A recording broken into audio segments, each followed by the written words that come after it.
Welcome, today in front of me Samsung Galaxy A33 and I'll show you how to hide developer options on this device.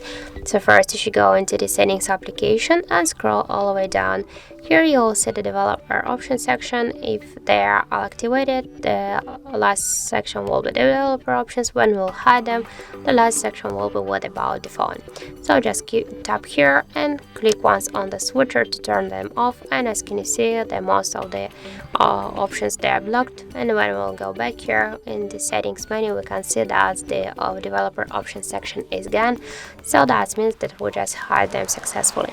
So that's it. Thank you for watching, and if you find this video helpful, don't forget to leave a like, comment and to subscribe our channel.